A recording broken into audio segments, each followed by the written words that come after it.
Votre attention s'il vous plaît. Cet élément est en français. Contactez-nous pour savoir s'il est aussi disponible en la langue de votre préférence. Veuillez aussi noter qu'il est en audio uniquement. Dépourvu de ce fait d'image originaire. À présent, nous vous convions à suivre, depuis christequality.com et evangileeternel.com, la rubrique Bible mot à mot, ou l'explication prophétique de toute la Bible, livre par livre, chapitre par chapitre, verset par verset, mot à mot. Elle est présentée aujourd'hui par le prophète Jean Bosco Mbombi, ministre de l'Évangile éternel. Recherchez-vous les enseignements du prophète Jean Bosco Mbombi, allez sur christequality.com ou sur evangileeternel.com/jbmbombi.html. Les enseignements sont disponibles en texte, audio et vidéo. Surtout, ne partez point sans souscrire à l'une de nos chaînes YouTube qui correspond à votre version linguistique. Souscrivez s'il vous plaît. Bonne édification au nom de notre commun Seigneur et Dieu Jésus-Christ. Amen.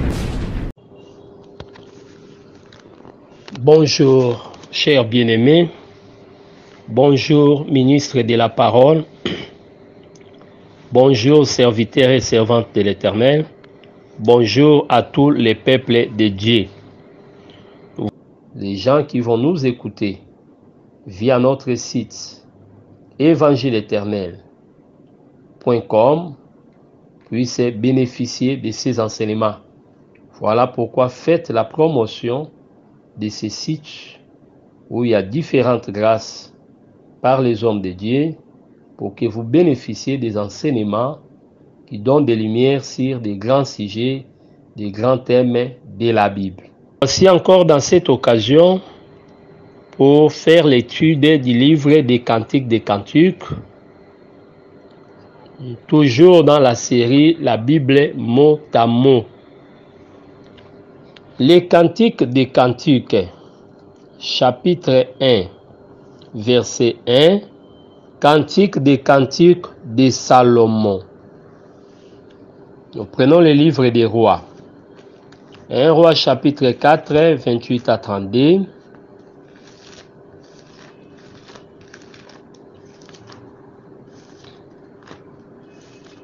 Un roi 4, 28 à 32. J'ai lu au nom du Seigneur Jésus-Christ.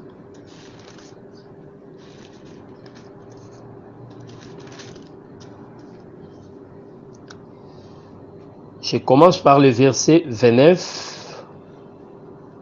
Dieu donna à Salomon de la sagesse, une grande intelligence et des connaissances multipliées. Comme le sable qui est au bord de la mer, la sagesse de Salomon surpassait la sagesse de tous les fils de l'Orient et de toute la sagesse des Égyptiens. Il était plus sage qu'aucun homme, plus qu'Étan, les Acrites, plus qu'Éman, Calcol, et Dardan, les fils de Macol. Et sa renommée était répandue parmi toutes les nations d'alentour. Il prononça 3000 sentences et composa 1005 cantiques. Il a parlé sur les arbres, depuis les cèdres du Liban jusqu'à l'hysope qui sort de la muraille. Il a aussi parlé sur les animaux, sur les oiseaux, sur les reptiles et sur les poissons. Verset 34. Il venait des gens de tous les peuples pour entendre la sagesse de Salomon de la part de tous les rois de la terre qui avaient entendu parler de sa sagesse. Gloire au Seigneur. Nous sommes en train d'expliquer les cantiques des cantiques. Alors, le verset 1 est clair.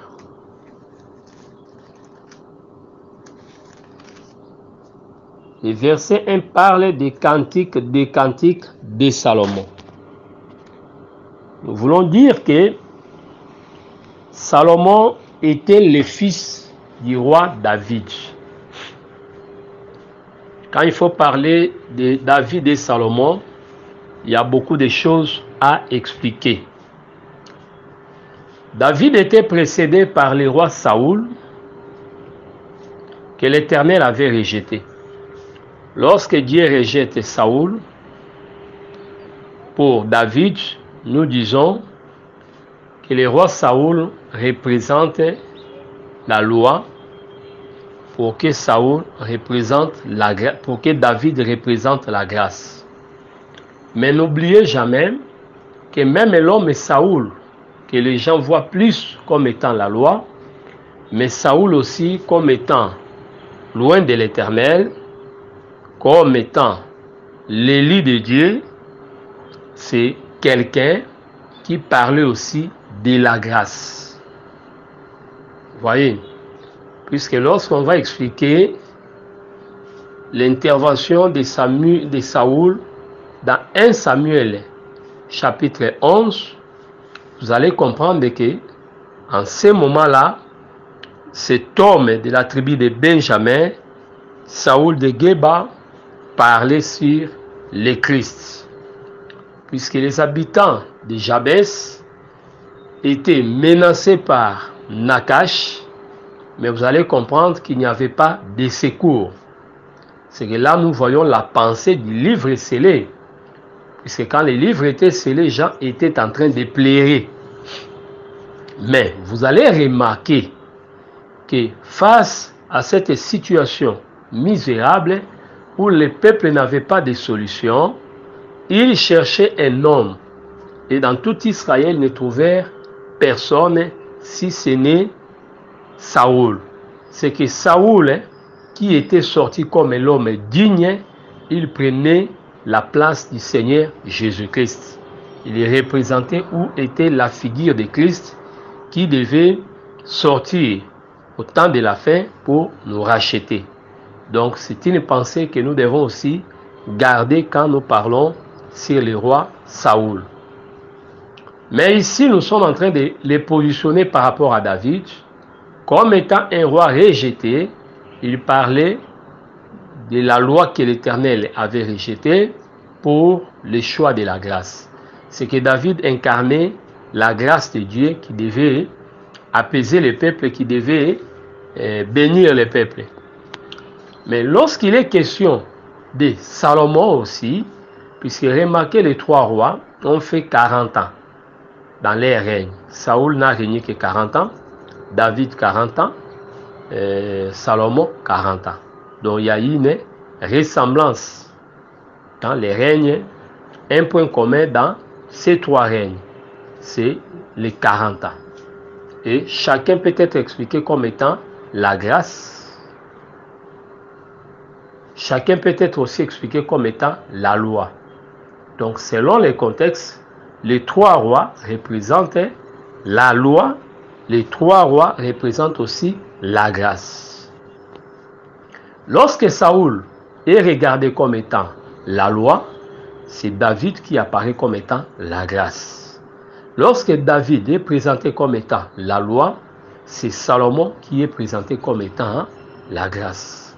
Lorsque Salomon est présenté comme étant la loi, c'est alors que son fils Roboam sera présenté comme étant la grâce. Donc voilà comment est-ce que nous marchons dans l'enseignement avec ces trois types de rois. Merci. Alors, Salomon était le fils de David. Il était l'ombre du Seigneur Jésus-Christ. 2 Samuel plutôt, chapitre 7, le verset 14. 2 Samuel 7, 14.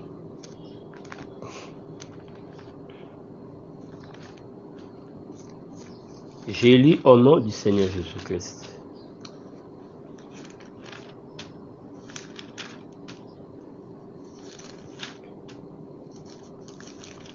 De Samuel 7, 14.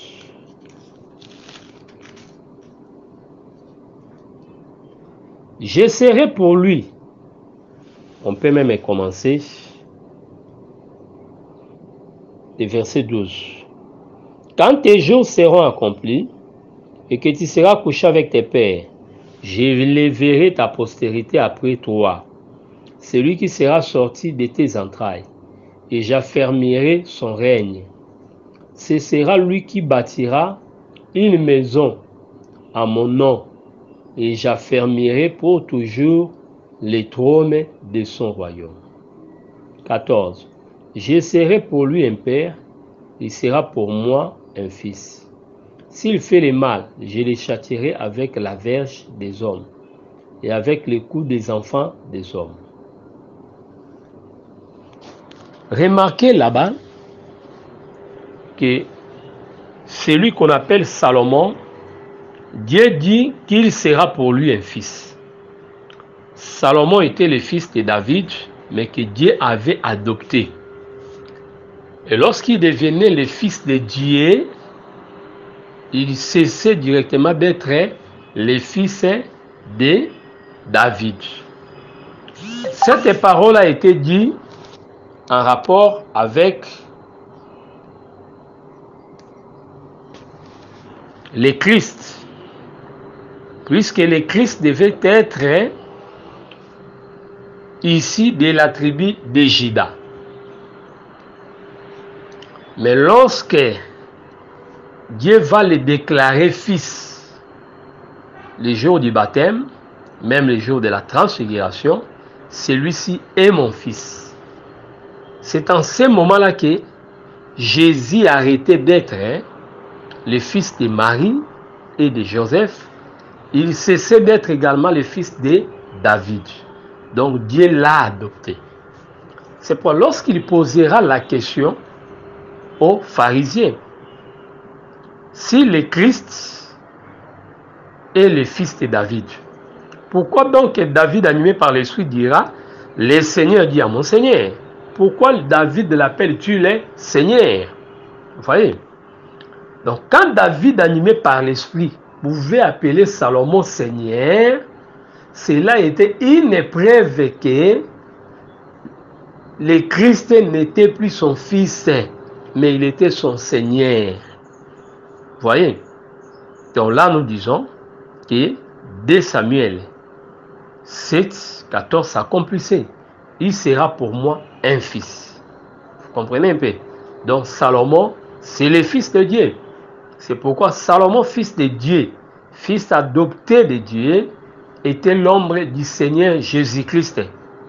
C'est que Christ, quand il serait là, il sera le véritable Salomon. C'est pourquoi quand Jésus était sur la chair, dans la chair, il pouvait dire ici, il y a plus que Salomon.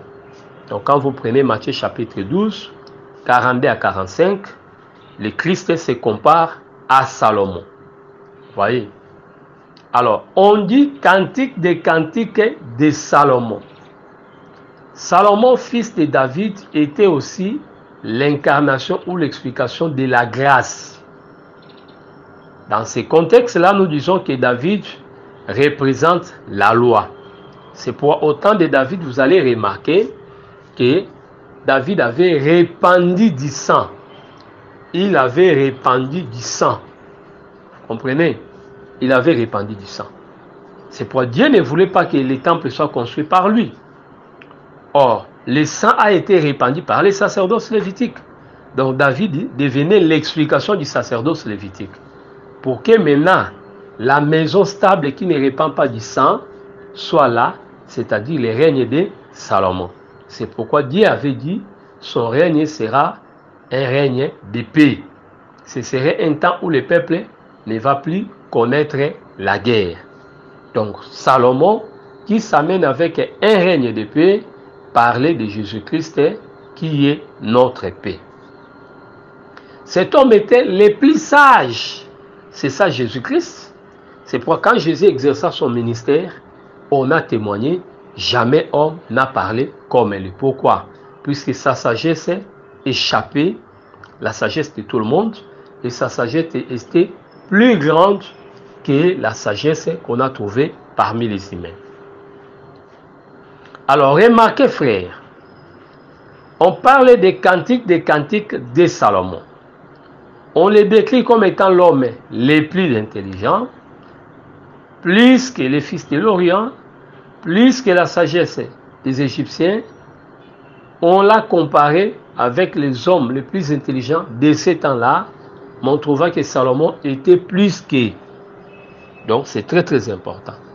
C'est pourquoi, quand on parle de Salomon, nous voyons le Seigneur Jésus-Christ. Salomon composa des cantiques. Il a parlé sur les animaux, il a parlé sur les arbres, en commençant par les cèdres, qui expliquent la royauté, et en terminant par les orques qui sortent de la muraille, qui expliquent les sacerdoces. Vous voyez? Donc là, nous disons que les arbres et les animaux, Salomon parlait surtout, ça parlait seulement de Christ qui devait expliquer la création par rapport à soi-même, à lui-même. Donc il était l'explication de la création. C'est ça. Alors, ce qu'on appelle les cantiques des cantiques, c'est en quelque sorte les résumés de tous les cantiques qu'avait chanté Salomon. C'est pourquoi on appelle cantique des cantiques les chants d'amour, les chants les plus agréables, puisque c'est un chant qui expliquait ou exprimait son amour avec la bien-aimée qu'on appelle Silamite.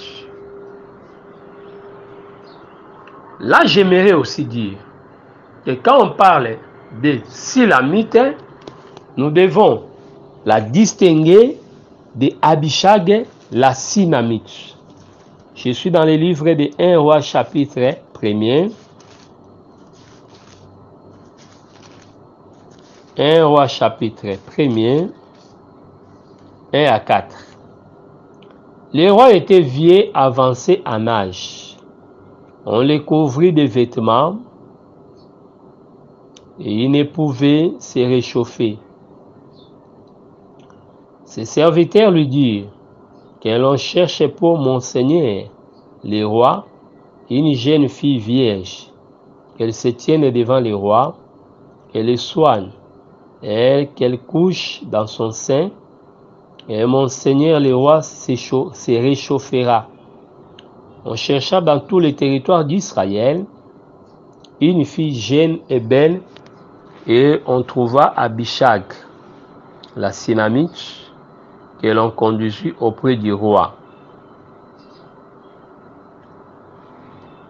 Cette jeune fille était fort belle, elle soigna le roi et elle servit, et les servit, mais le roi ne la connut point. Merci. Donc nous comprenons par là que le Seigneur voulait nous parler de quelque chose là-bas. On n'aimerait pas traîner là-dessus. Abishag, c'est la jeune fille la plus belle d'Israël. Mais on les trouva parmi la population de Sinem. Ce sont des restes des Cananéens qui habitaient parmi Israël. Vous voyez? Donc, ils n'étaient pas sortis directement d'Israël. C'est pourquoi nous disons qu'Abishag, qui ne faisait pas partie d'Israël, était la figure de l'Église qui devait sortir des nations. Donc, son choix montre aussi le choix de l'Église. Et ce choix se réalisa lorsque David était devenu vieux. C'est-à-dire, c'est un choix opéré dans ces temps de la grâce. Voilà pourquoi Abishag représente aussi l'Église. Mais lorsqu'on parle de la Silamite, c'est différent de Abishag. Abishag, c'est son nom. C'est la Sinamite. Mais ici, celle qu'on appelle la Silamite, c'est la fille de Pharaon qui était la bien-aimée de Salomon. Puisque nous savons que Salomon, pour sa paix, épousa les filles des puissants rois. Vous voyez, c'est pourquoi la sagesse vaut plus que les instruments de guerre. On méprisa Salomon par Joab et les autres, puisqu'on savait qu'avec Salomon, la lampe d'Israël s'éteindra. Il n'était pas fort, il ne serait pas capable de protéger les pays. Donc Joab avait les yeux fixés sur les instruments de guerre. Mais oubliez que la sagesse était plus que les instruments de guerre. Voyez, cette parole prononcée par les prédicateurs était l'expression de sa propre expérience durant sa vie. C'est-à-dire, il a fait des alliances pour vivre en paix. Puisque si tu viens combattre Salomon, en d'autres mots, tu es venu seulement combattre l'héritage de ta fille. Puisque ta fille est femme de Salomon. Puisque Salomon est ton gendre. Donc comme un père, vous ne pouvez pas combattre votre gendre. C'est jeter l'opprobre et la honte sur votre propre fille et à votre postérité, vos petits-fils. Vous voyez? Donc, 1 Roi chapitre 11 explique comment est-ce que Salomon contracta des mariages avec les filles des rois étrangers. Mais il faut qu'on comprenne que les rois de Moab, les rois des Ammonites, les rois de Syrie, tous ces rois-là, face au roi Pharaon, c'est Pharaon qui était le grand roi. C'est que la fille de Pharaon représentait beaucoup. C'est pour vous allez voir, il n'y a pas assez de commentaires pour les autres femmes, mais on dira pour Pharaon que Pharaon avait même donné des terres comme d'autres. Et Salomon lui-même devait construire la maison pour cette femme-là. Vous voyez? C'est-à-dire, cette femme-là occupait une place importante. C'est cette femme-là qu'il est question dans les livres des Cantiques des Cantiques. Vous voyez? Et quand on dit Silamite, ce n'est pas son nom. C'est le nom de la poésie. Vous voyez? Silamite, ça sort de Salomon. Nous prenons les livres des Cantiques des Cantiques.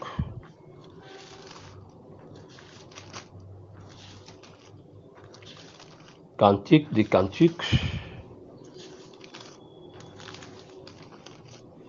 Les versets 8 et les versets 8.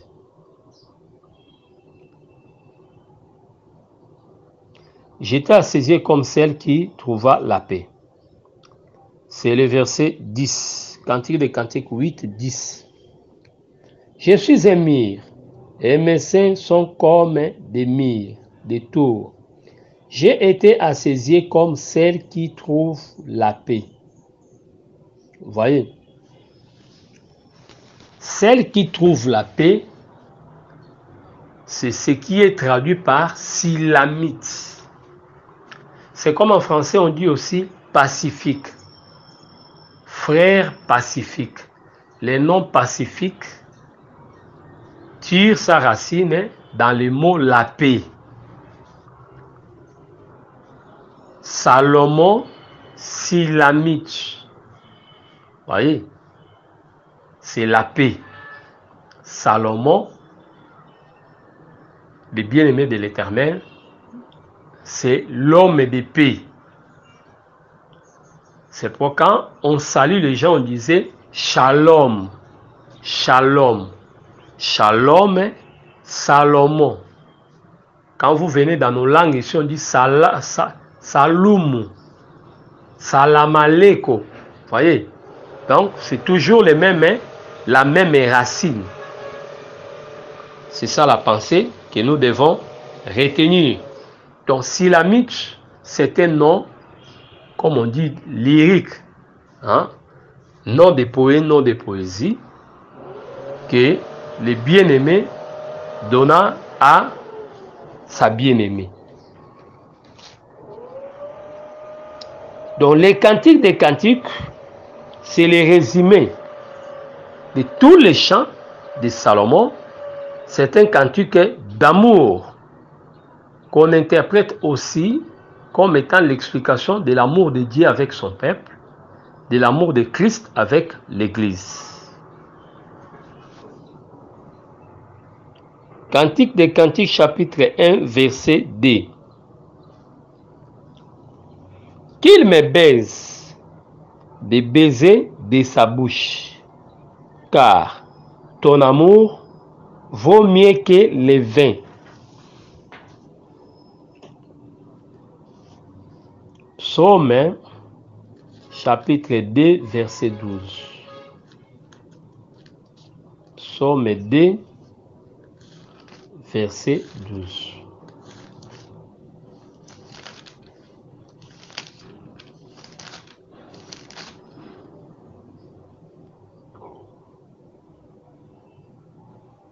Baisez les fils de père qu'ils ne s'irritent et que vous ne périssez dans votre voie, car sa colère est prompte à s'enflammer. 1 Roi.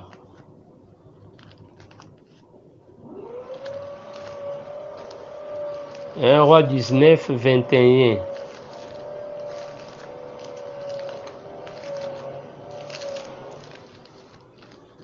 Un Roi chapitre 19, le verset 21.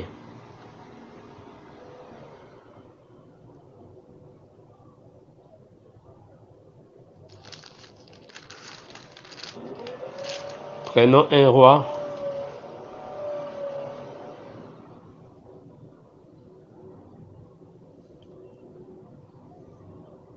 J'ai lu au nom du Seigneur Jésus-Christ. 1 Roi 19, verset 18 plutôt. Mais je laisserai en Israël 7000 hommes, tous ceux qui n'ont point fléchi les genoux devant Baal et dont la bouche ne l'a point baisé. Merci beaucoup. Qu'il me baise des baisers de sa bouche. Les baisers parlent aussi de la salutation. Mais ici, il est question du baiser des bien-aimés. Puisque lorsque nous faisons l'étude du livre des Cantiques des Cantiques, nous devons toujours tenir compte des personnages. Vous allez voir, dans les livres, on parle de plusieurs personnages, mais que l'on peut réduire dans la révélation. S'il faut compter, nous aurons autour de 7-8 personnages, voire même 10. Mais lorsqu'on ramène les choses dans la pensée de Dieu, vous allez voir, on a presque 4 personnages, quelque chose de comme ça. Voyez. Mais ici, on parle par exemple de Salomon lui-même, mais on va aussi les présenter comme les bien-aimés. C'est quand on présente les bien-aimés, là c'est un berger. Mais quand on les présente comme les rois Salomon, ça change aussi. Donc là, c'est pour parler de Christ comme prophète et Christ comme roi. Vous voyez? On va parler sur les gardes qui font la ronde de la ville.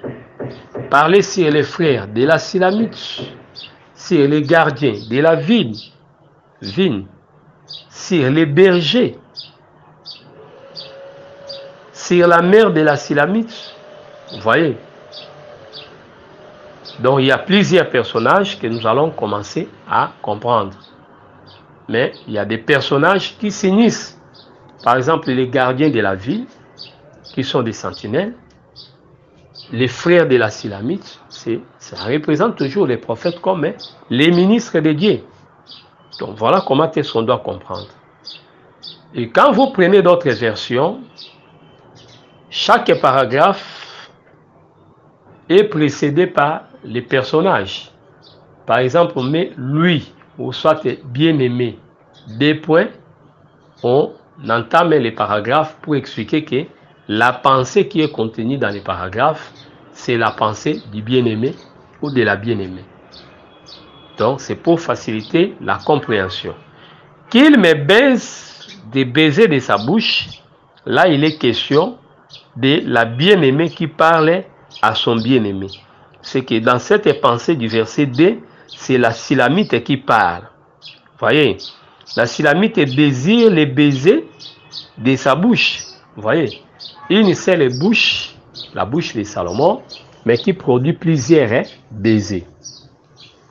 Voyez, or la bouche, c'est un mystère. La bouche signifie aussi porter parole. Dans la bouche, nous voyons le Seigneur Jésus-Christ, nous voyons les ministères. Donc, la bouche qui baise la femme, c'est l'Éphésiens 4 et 11. Voyez? Et les plusieurs baisers là, ce sont les plusieurs enseignements que la femme désire. Donc, chaque enseignement que nous apportons aux prédications, c'est tout un baiser que nous donnons à l'église.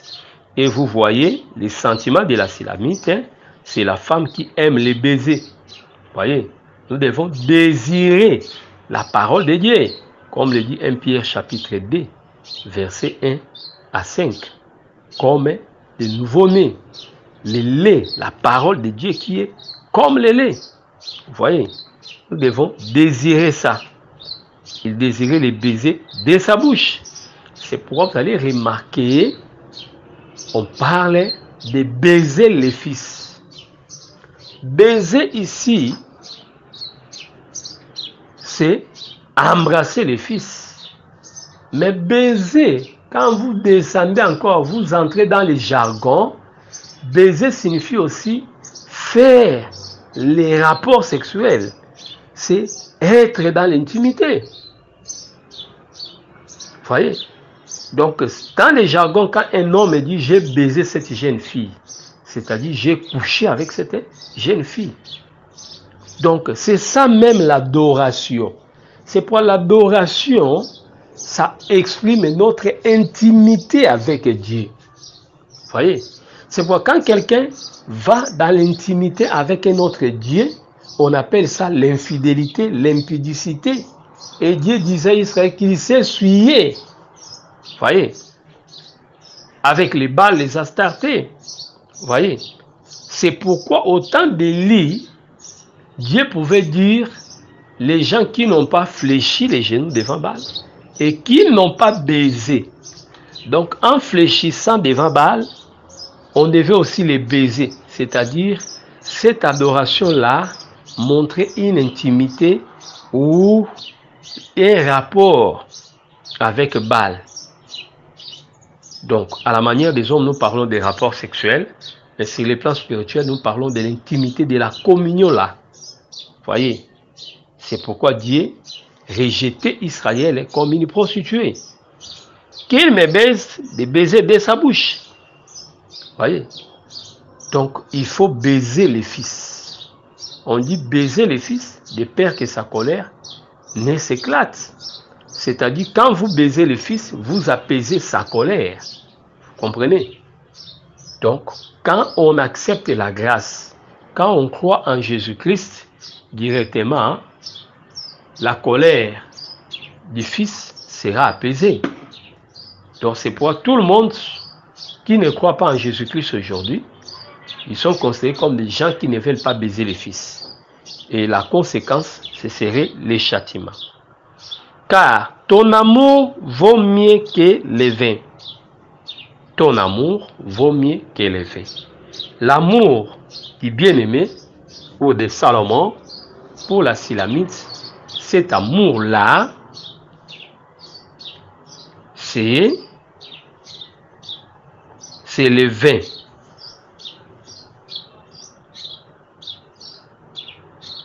Mais quand on dit vaut mieux que le vin, c'est-à-dire on veut seulement parler de la grâce qui est supérieure à la loi. L'amour, c'est la grâce. Le vin, c'est la loi. C'est ça la pensée. Mais lorsque nous allons descendre dans le verset 4, je lis d'abord ces versets. Dans sa partie terminale, on dit, nous nous égayons, nous nous réjouirons à cause de toi, nous célébrerons ton amour plus que les vins. C'est avec raison que l'on t'aime. On y reviendra. Mais quand on présente l'amour plus que le vin, retenez que l'amour là prend la place de la grâce et le vin prend la place de la loi. N'oubliez pas, quand nous parlons sur les cantiques des cantiques, c'est-à-dire c'est les résumés. C'est que nous disons, les cantiques des cantiques, c'est ça, l'amour de Dieu, qui est plus que le vin. Le vin, c'est la loi.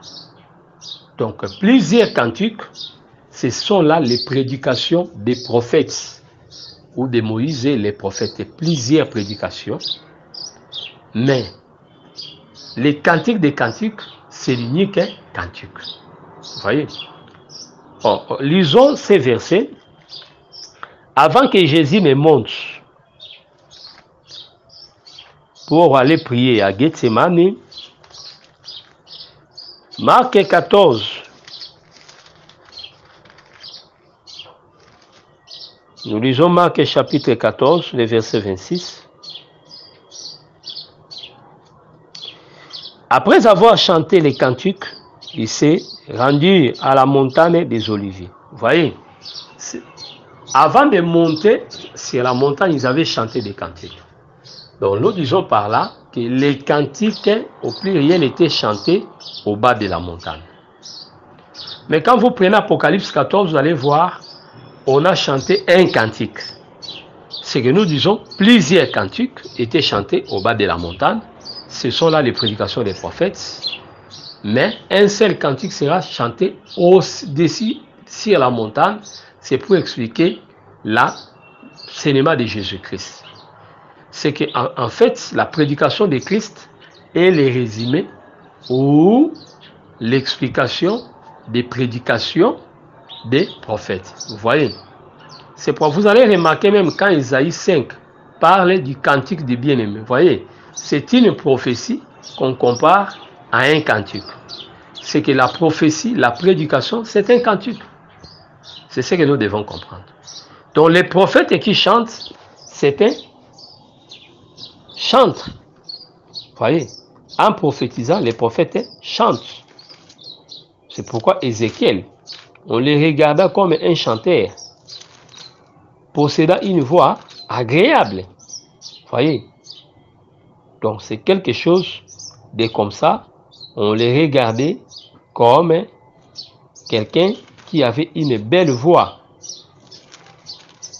Donc là, les prophètes étaient regardés comme un chantre.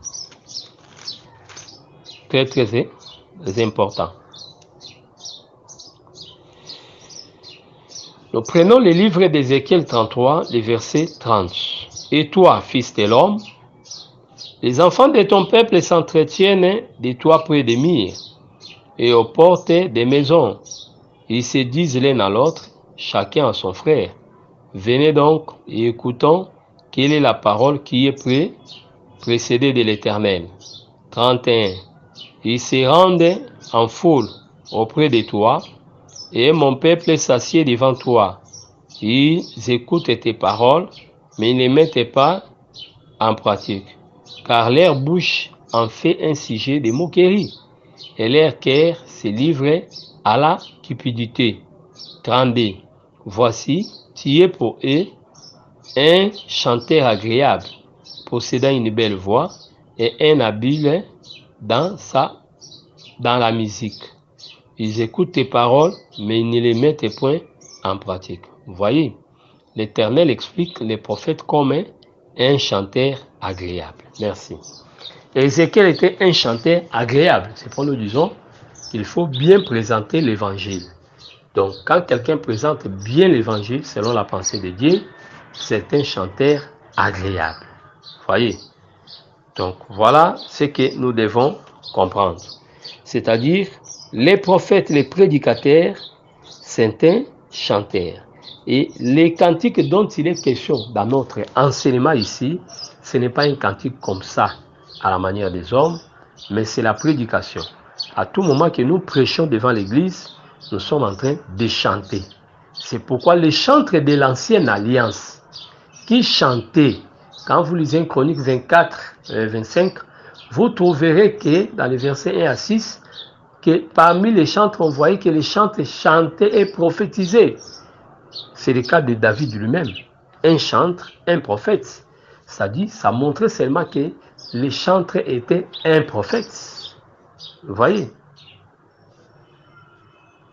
Donc, les chantres là du temple qui avaient part à la dîme, aujourd'hui, ce n'est pas tout le monde.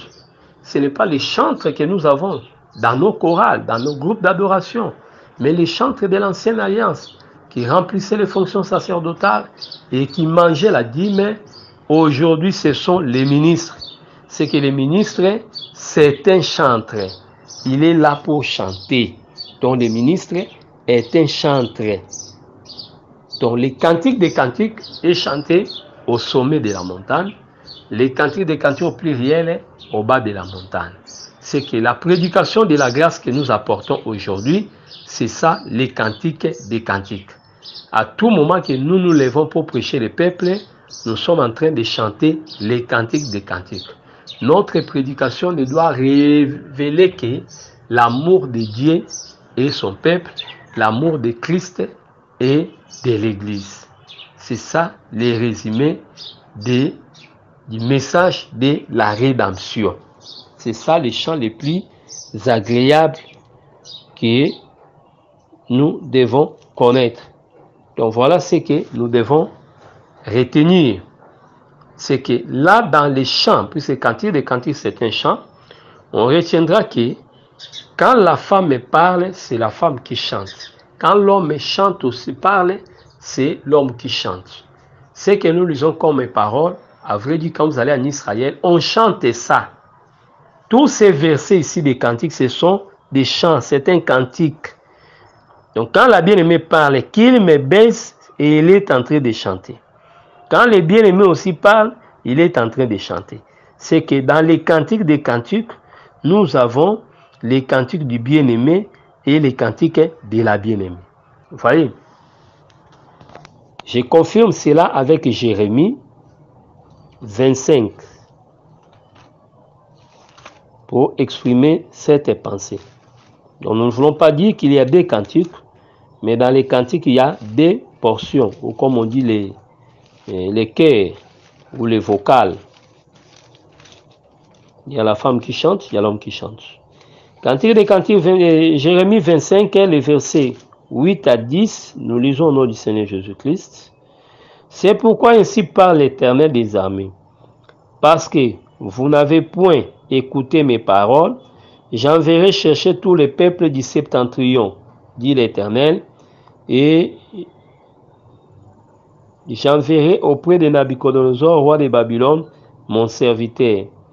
Je ferai venir contre ces pays, contre ses habitants, et contre toutes ces nations d'alentour, afin de les dévouer par interdit, et d'en faire un objet de désolation et de moquerie, des ruines éternelles.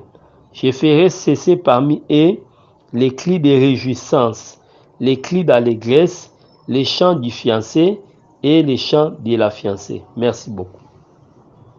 Voyez, la Bible parle dans le verset 10 les chants du fiancé et on touche encore les chants de la fiancée. Voyez, quand les bien-aimés chantent, c'est les chants du fiancé. C'est ça que nous appelons la prédication. Mais quand maintenant la bien-aimée Silamite chante, c'est ça que nous appelons l'adoration. C'est quand on écoute la parole doit nous amener à adorer le Seigneur. C'est ça, les mobiles de la prédication. Donc quand on écoute la parole doit nous amener à adorer le Seigneur. Donc quand nous chantons pour le Seigneur, quand nous prions, nous sommes en train de chanter. C'est les chants de la bien-aimée. C'est ça que nous appelons l'adoration. Mais quand les prédicateurs chantent, c'est les chants du bien-aimé, c'est la prédication. Chant du bien-aimé, prédication.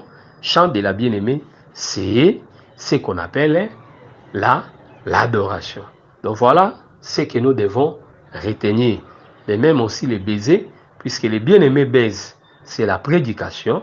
Quand la bien-aimée baise, c'est l'adoration. C'est pourquoi on dit baiser balle. Ça veut dire de même qu'on peut baiser Baal, on peut aussi baiser l'Éternel. C'est l'adoration. C'est ce qu'on avait touché. Voilà comment est-ce que nous devons comprendre les livres des Cantiques des Cantiques. Et nous allons continuer. Donc, l'amour dont il est question ici, c'est la grâce. Les vins, c'est la loi. Donc, on a préféré la grâce que les vins. Voyez, ton amour. Voyez, la femme est dans la joie puisque dans la grâce, on s'approche de Dieu. On peut soulever sa robe, voyez, son vêtement. Mais dans la loi, Exode 19, Dieu ne nous a pas agréés dans sa présence. Voyez. Donc voilà pourquoi l'amour vaut mieux que le vin, qui est la loi. Que le Seigneur vous bénisse. C'est toujours le vôtre, prophète Jean Bosco. Contact et coordonnées, plus 243 89 541 88 90. Plus les gens qui vont nous écouter via notre site évangile-éternel.com puissent bénéficier de ces enseignements. Voilà pourquoi faites la promotion de ces sites où il y a différentes grâces par les hommes de Dieu pour que vous bénéficiez des enseignements qui donnent des lumières sur des grands sujets, des grands thèmes de la Bible. Merci d'avoir suivi ce message et que Jésus-Christ vous bénisse. Si vous avez une question à l'intention de l'homme de Dieu, si vous voulez que l'homme de Dieu prie pour vous, si vous voulez vous confier à l'homme de Dieu, ou si vous voulez tout simplement bénir l'homme de Dieu, contactez-le directement si ses coordonnées sont disponibles depuis sa page. Sinon, contactez-nous et nous lui transmettrons vos préoccupations. N'oubliez pas de faire un tour à notre page évangélisation pour voir en quoi vous pouvez vous rendre utile à Christ par cette œuvre. Que Dieu vous bénisse tous. Amen. ChristQuality.com. Les cieux en un clic de la souris. Évangile-éternel.com, le site de l'Évangile éternel. Christ Equality Fondation, équilibrer la manne ramassée dans le désert de sorte que chacun ait un numéro.